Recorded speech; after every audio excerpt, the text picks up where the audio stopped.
안정된 직장 그리고 수입을 가지고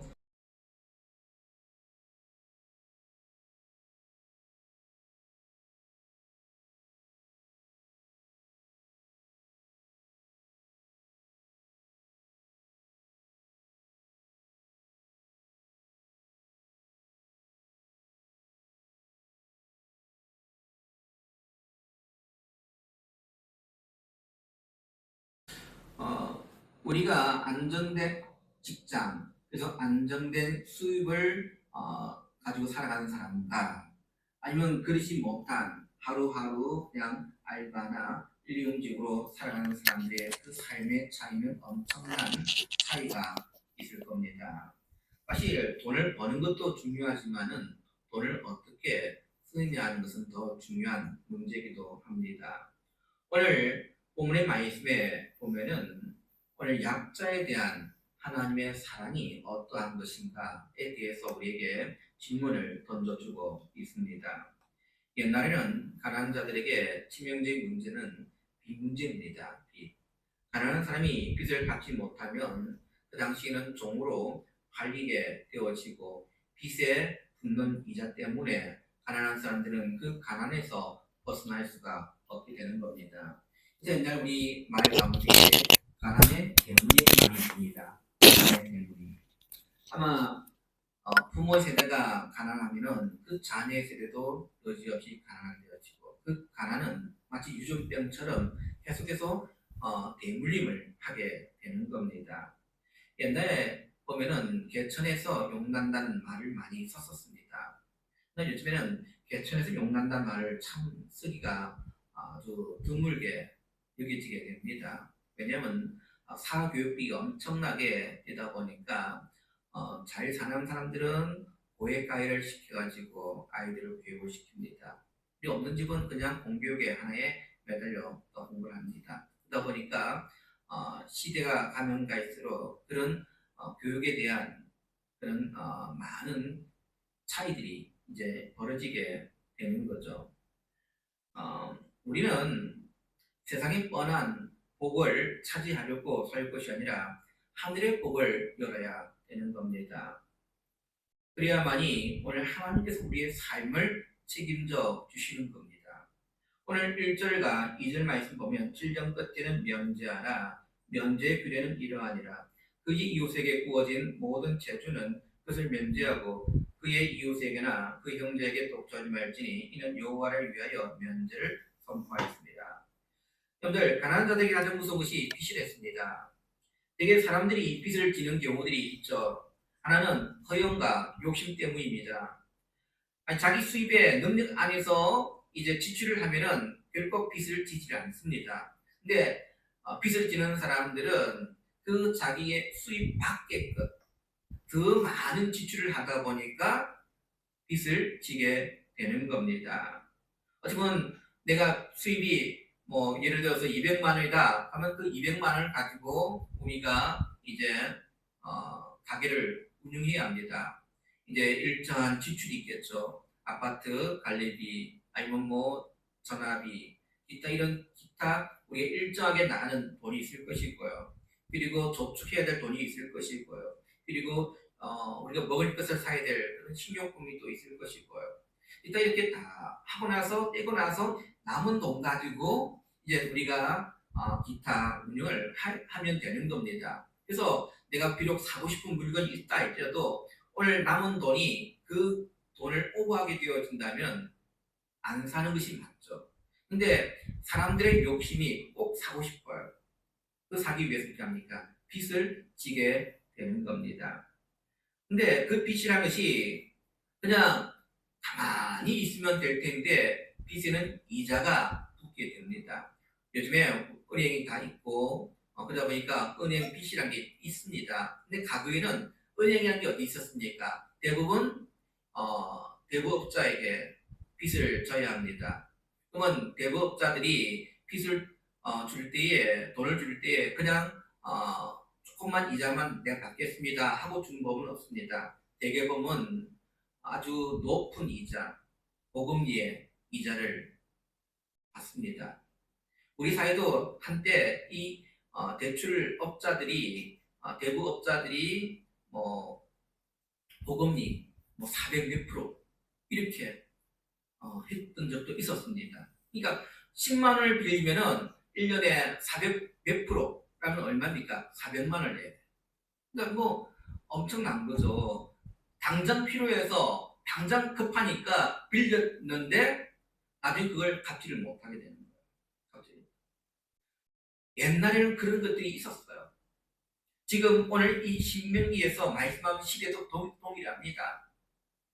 그냥 요즘처럼 아무리 이자가 비싸도 우리가 7%, 8% 넘어가지 않잖아요.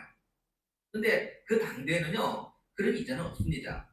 저금리의 이자는 없어요. 고금리의 이자였습니다. 그러다 보니까 빚을 지게 되어지면 그 이자에 이자가 더해지게 되는 거죠. 나중에는 빚이 눈덩이처럼 불어가지고 갚지 못하게 되는 경우들이 많이 있습니다. 자, 그리고 또 한 가지의 하나는 실제로 너무나도 먹을 것이 없어서 빚을 지는 경우도 있다는 겁니다. 어떤 해에는 흉년이 찾아와서 도저히 먹을 것이 없다 보니까 빚을 져서 그 먹을 것을 또한 먹어야만이 살 수 있는 그런 시대도 분명히 있었을 것입니다. 빚을 지지 아니하고는 안 되는 거예요. 만약에 내가 남들에게 부구를 한다. 아마 자존심이 허락하지 아니했을 것이고 도둑질을 하려니까 말씀에 어긋나기 때문에 하지 못하고 그래서 나중에는 어떻게 됩니까? 빚을 지게 되는 경우들이 있다는 겁니다. 자, 그럴 때 하나님은 이스라엘 백성들에게 면제년이라는 제도를 정해주셨습니다. 면제년. 이 면제년은 매년마다 돌아오게 되겠죠. 왜냐? 빚을 졌을 때에 7년이 됐을 때는 면제년이 되는 겁니다. 모든 부채가 자동적으로 청산이 되는 겁니다. 청산이 되어지는 것. 빚을 지고 7년을 지나도 갚지 못하는 사람은 갚을 능력이 없는 사람이에요. 실제. 그래서 아주 가난한 사람이겠죠. 갚을 능력이 있다면 아마 1년이고 2년 뒤에 빚을 갚았겠지만은 그러나 7년이 지났음에도 불구하고 갚지 못했다라는 것은 지금 그만큼 가난하다는 그런 증거이기도 할 겁니다. 물론 사람 중에 야 내가 잘만 7년만 버티면 빚을 안 갚아도 돼 그렇게 악용하는 사람들도 있겠지만은 오늘 하나님은 빚을 갚을 능력이 없는 사람을 청산해 주어서 다시금 그가 재기하고 새 인생을 살 수 있도록 오늘 제도를 만드신 겁니다. 여기서 이스라엘 백성들이 생각할 것이 있죠. 하나는 가난한 사람들의 그 이자로 부자 될 생각을 하지 말라는 겁니다. 너희가 가난한 자들의 돈을 빌려줘가지고 그 이자를 가지고 너희가 부자 될 생각을 하지 말라는 겁니다. 어차피 빚을 주어도 7년이 지나면 없어지기 때문에 아예 많은 돈을 빌려주지 않으려고 할 겁니다. 그래서 하나님은 너희가 그 이자를 가지고 큰 부자 되겠다는 생각조차도 하지 말라는 겁니다.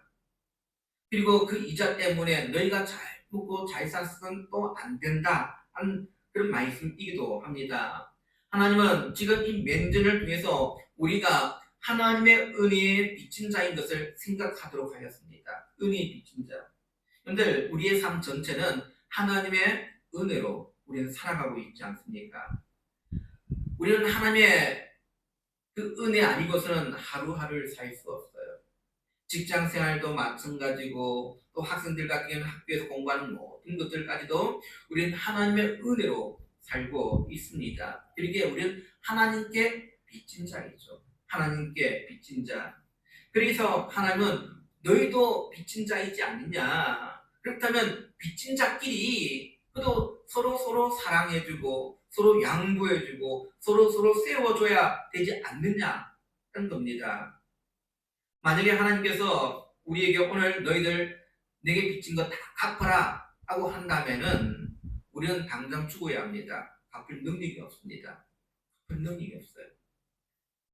우리의 목숨도 하나님의 빚으로 산 것이기 때문에 갚을 능력조차도 없다는 겁니다. 그리고 하나님께서는요, 이 면제년에 대해서 말씀하면서 이스라엘 백성들이 절대로 이 가난한 자들에게서 강박하게 대하지 말라라고 말씀합니다. 3절로 봅시다. 이방인에게는 내가 독촉하려니와 내 형제에게 구워준 것은 내 손에서 면제하라. 다시 말하면 이방인과 이스라엘 백성들이 빚을 진 것에 대해서는 좀 다르게 차별을 두고 있는 거죠. 그래서 우리가 이것을 보면서 이스라엘 백성들의 이 가난이는 어떻게 연결되느냐? 이방인들의 가난과 이스라엘 백성들의 가난은 다르다는 겁니다. 보통 우리가 가난이라 했을 때에 무능하거나 아니면 게으르다든지 복을 받지 못한 것으로서 생각할 때가 많습니다. 근데 이런 생각들은 세상적 생각들입니다. 우리가 게으르서 우리가 좀 무능해서 가난이 왔다 이렇게 생각합니다. 그러나 오늘 하나님 백성들에게 이 가난이라는 것은 꼭 무능하거나 아니면 삶이 게을러서 우리가 복을 받지 못한 게 절대 아니란 겁니다. 어떻게 보면 하나님의 백성으로서 한 번쯤 거쳐가야 될 훈련의 과정이라는 사실입니다. 이스라엘 백성들이 이 가난 때문에 심한 어려움을 겪음을 통해서 그들이 의지할 것은 오직 하나님만을 의지할 수 있는 그러한 가정의 훈련의 연단의 그런 가정들을 그들이 겪게 되는 겁니다. 그를 볼 때에 그 가정은 비록 힘들고 어렵지만은 그 가정을 통과했을 때는 정말 순금같이 정금같이 나오게 되는 겁니다. 그래서 이스라엘 백성들에게는 오늘 그들에게 빚 독촉을 하지 말라는 겁니다. 빚 독촉을 하지 마라. 우리 사이도 보면은 대법자에게 돈을 빌려서 빚을 졌습니다. 그래서 한 달 뒤에 내가 갚겠습니다. 이렇게 했을 때 한 달 뒤에 갚지 못하면 어떻게 합니까? 요즘에는 그렇게 많이 없어요. 요즘엔 다 그렇게 하면 경찰에 신고하면 다 잡혀가거든요. 근데 옛날에는 보면 폭력배가 와가지고 집을 엎는다든지 그 가게를 떼부순다든지 그래서 돈을 자꾸 내도록 만들었어요. 독촉을 한 거죠. 독촉. 지금 이스라엘 백성들에게는 그런 독촉을 하지 말라는 겁니다. 야, 너 다음 달까지 내기로 했는데 갚기로 했는데 왜 안 갚아? 왜 돈을 안 갚아? 왜 이자를 안 줘? 이렇게 독촉하지 말라는 겁니다. 그들이 빚을 지게 된 이유가 노를 했거나 도박을 해서 빚을 진 것이 아니란 거죠. 그들이 가난했기 때문에 어쩔 수 없이 가난에 통해서 빚을 졌기 때문에 그래서 독촉하지 말라는 겁니다. 사람이 얼마나 이기적이고 계산적이냐면은 면제년이 있기 때문에 가난한 사람들은 더 돈을 빌리지 못하게 되는 겁니다. 왜? 괜히 돈을 빌려줬다가 이 사람 7년 동안 안 갚으면 돈을 떼이는 거잖아요. 그러다 보니까 돈 있는 사람들은 그 가난한 자들에게 아마 돈을 더 안 빌려 줄 수도 있을 것입니다. 그렇게 오늘 하나님은 그 문제에 대해서도 얘기를 합니다. 4절과 5절 봅시다. 내가 만일 내 하나님 여호와의 말씀만 듣고 내가 오늘 내게 내린 그 명령을 다 지켜 행하면 내 하나님 여호와께서 내게 기업으로 주신 땅에서 내가 반드시 복을 받으리 너희 중에 가난한 자가 없으리라. 다시 말해 뭡니까? 너희가 이 규례에 대해서 이 법에 대해서 너희들이 한번 해봐라는 겁니다. 해보게 되어지면 하나님께서 너희의 기업으로 오늘 복을 받게 된다라고 말씀합니다. 복을 받게 된다. 너희가 좀 손해보는 같이 보이지만은 그냥 그건 결코 손해가 아니라는 거죠. 더 엄청난 복이 너희들 가운데 임하게 된다는 겁니다. 왜요? 하나님 그들의 삶을 책임져 주시겠다는 약속의 말씀이기도 합니다. 내가 너희들이 가난한 자들 위해서 그렇게 했다고 하면 내가 너희들의 기업을 내가 책임져 줄게. 너희의 모든 소유들을 내가 복을 줄게. 라고 말씀하고 있는 겁니다. 어찌 보면 우리가 겸손의 그 가정들, 하나님은 우리가 이 가난한 자들을 도움을 통해서 우리에게 이 겸손이라는 테스트를 지금 보고 있습니다. 겸손이라는 테스트. 너희가 얼마나 가난한 자들에게 비록 금전적인 손해가 너희들 가운데 있다 할지라도 그것이 하나님의 뜻인 줄 알고 기쁨으로 감사할 때에 하나님은 너희들에게 계속 복을 주시겠다는 겁니다. 그리고 너희 중에 가난한 자가 없으리라. 하나님의 축복이 한 사람에게 임하는 것이 아니라 그 주위에 수많은 이들에게 가난한 자들이 없도록 해주겠다고 말씀해주고 있습니다. 옛날 우리 경주 최씨 가문에 대한 이야기를 많이 알지 않습니까? 경주 최씨가 부자입니다. 알부자예요. 만석군입니다. 그래서 이 경주 최씨의 그 일화 가운데 하나가 자기 동네에서 몇 인지 모르겠는데요. 정확하게 그 안에 절대로 굶는 자가 없도록 하라. 그러니까 좀 흉년이 와서 먹을 것이 없으면 그냥 자기의 고깔을 풀어서 가난한 자들에게 나눠주었습니다. 나눠줬어요. 그래서 자기 주변에 그 동네에 못 먹어서 죽는 사람이 없도록. 그게 그 가문의 가훈이었습니다. 그 자녀도 마찬가지고 그 후손들도 마찬가지로 계속해서 그걸 했어요. 나중에 보니까 우리가 독립운동 시기 때에 그 가정이 자기의 모든 재산을 다 팔아가지고 독립자금으로 내어주었습니다. 그걸 일본 사람이 팔았거든요. 근데 독립이 되니까 어떻게 됐겠어요? 다시 다 찾았습니다.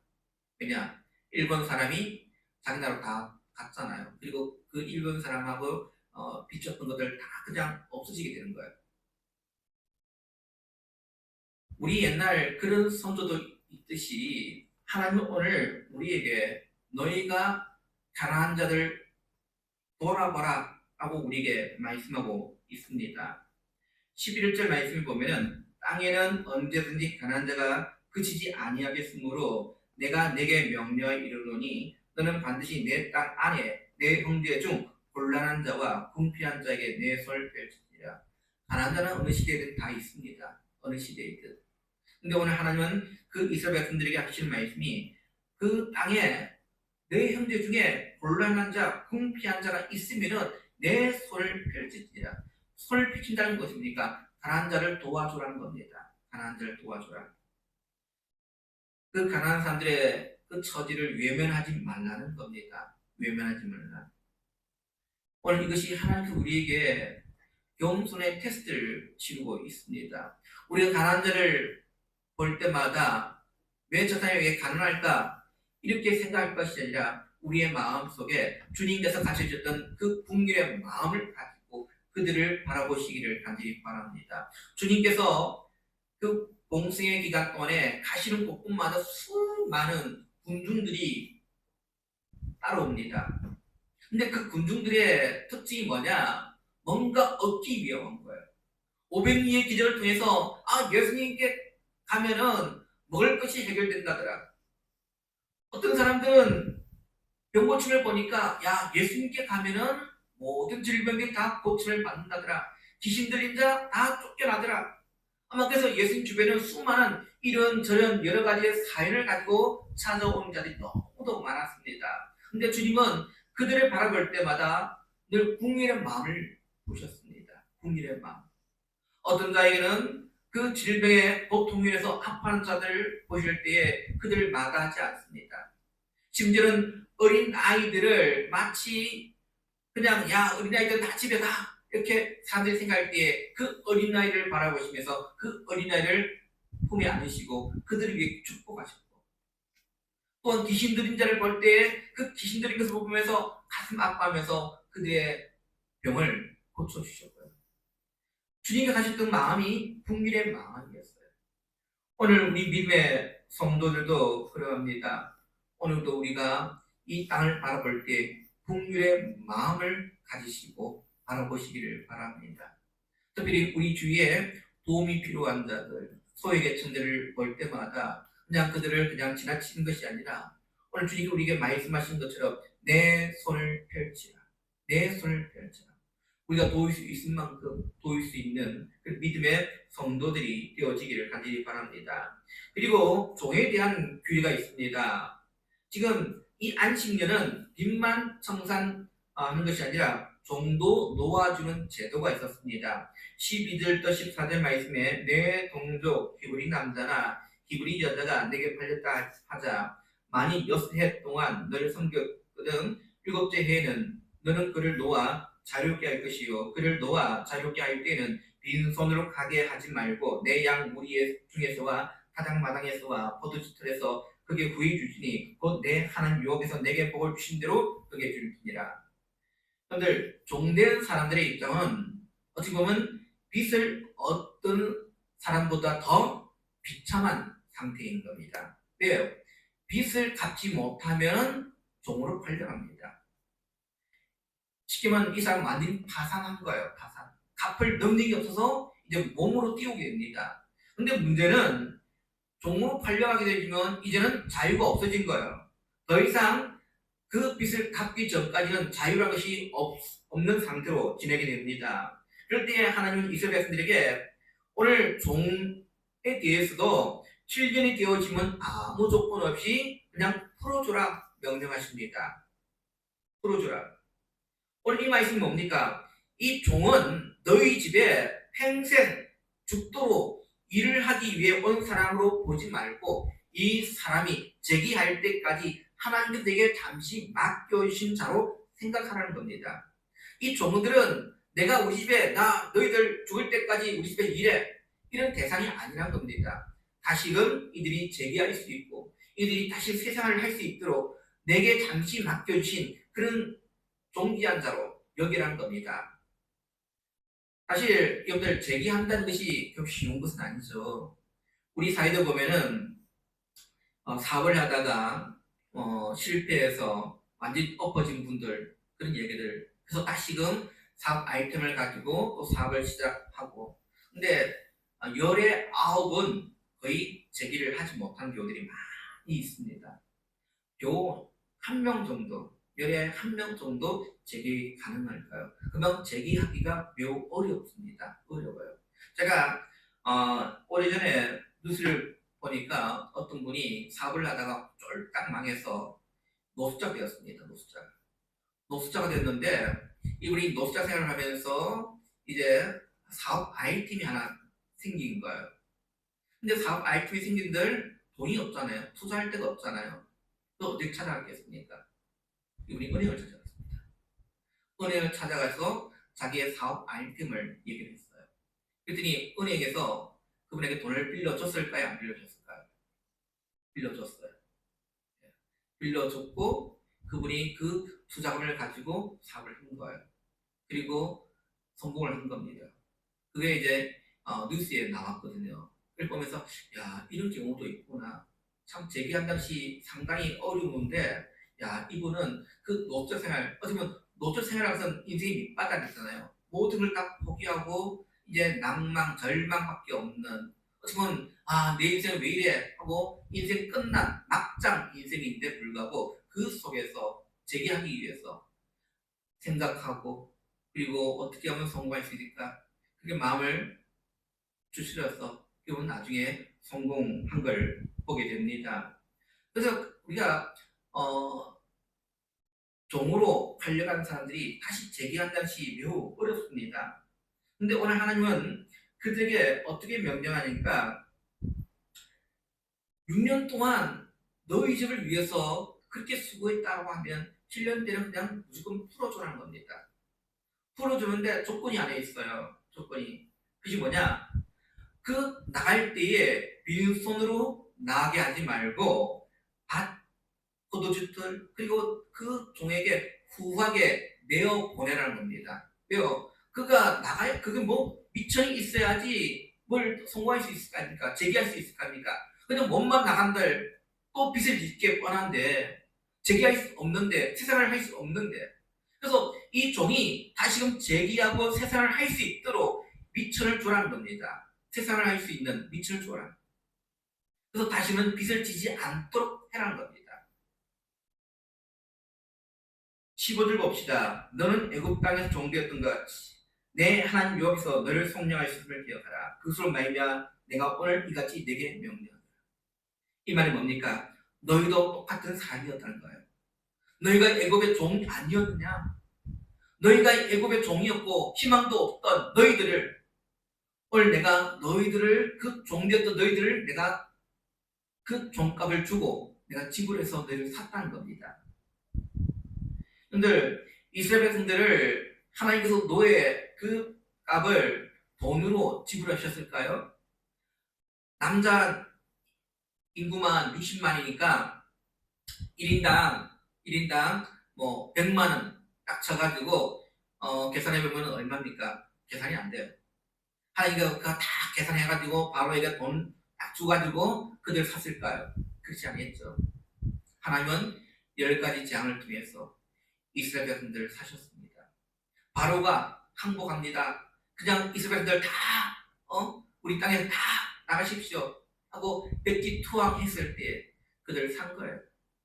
다시 말하면 오늘 이스라엘 백성들이 그 노예값이란 것이 그냥 이스라엘 백성들 입장에 볼 때는 아무 수고 없이 하나님께서 사신 것처럼 보일지 모르겠지만은 그러나 하나님 엄청 비싼 값을 가지고 그들을 사신 겁니다. 그들을 사셨어요.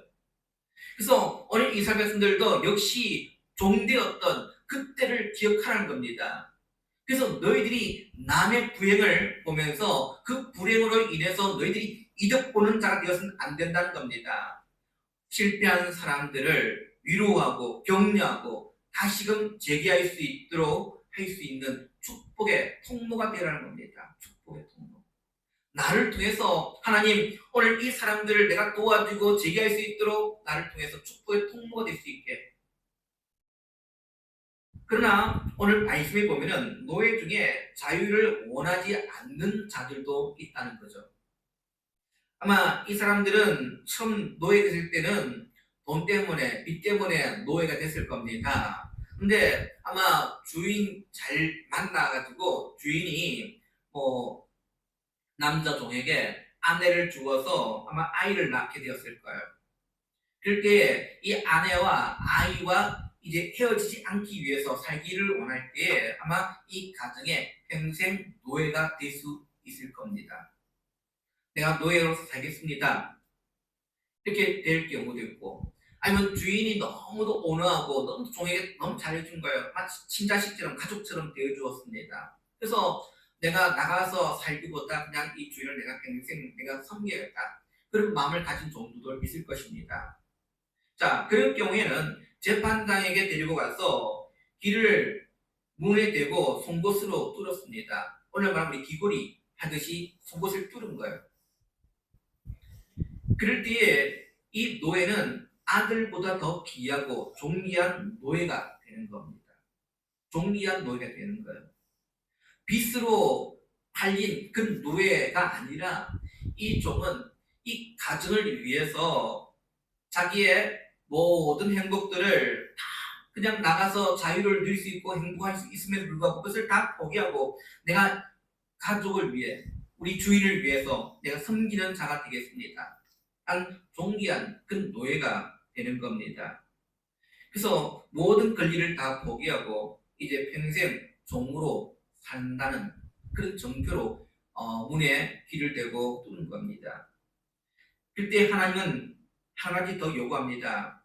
19절에 20절 말씀 보니까 우양의 첫 새끼를 가지고 하나님께 바쳐라 라고 말씀합니다. 우양의 첫 새끼.